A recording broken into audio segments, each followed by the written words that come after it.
autism. In other words, people who have full-blown autism, which is about... And there are degrees. That's kind of... Oh, yeah, there are degrees.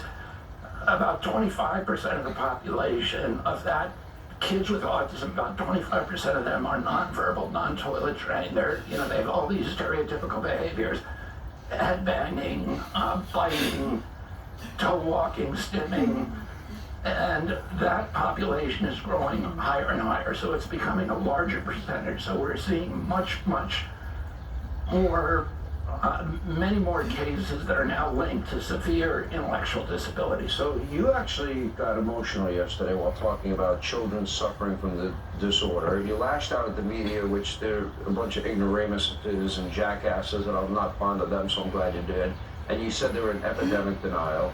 You said autism destroys families, and more importantly, our greatest resource are children. And these are kids, he said, they'll never hold a job, they'll never pay taxes, meaning for a society. People mistook that.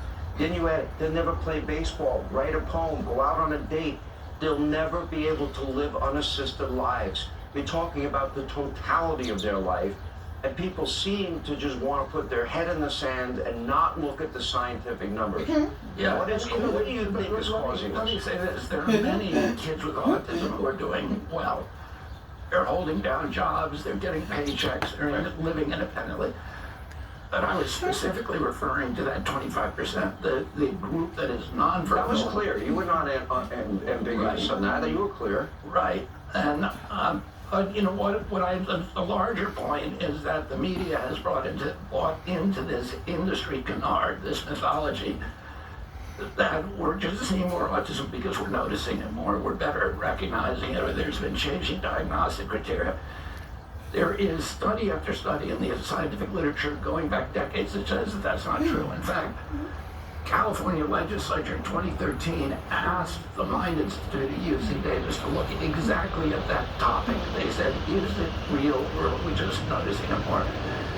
And the Mind Institute came back and said, absolutely, this is a real epidemic. This is something we've never seen before. I mean, anybody with common sense, Sean, would notice that because the autism, this epidemic is only happening in our children. It's not happening in people our age. And if it was better recognition, you'd see it in 70-year-old men.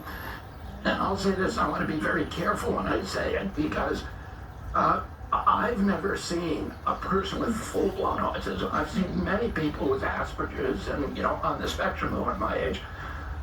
I've never seen anybody with full-blown autism. That means nonverbal, non-toilet trained, etc. You don't see these people walking around a mall because they don't exist in our age. Or they're very, very rare. They do exist, but they're rare, so rare that I've never seen one. And I've been around intellectual disabilities my entire life. But in our children's age group, they're everywhere. It's 1 in 20 boys. And in California, 1 in 12.5 boys has autism, and 25% of those look like that. Where is the science pointing? We are getting data.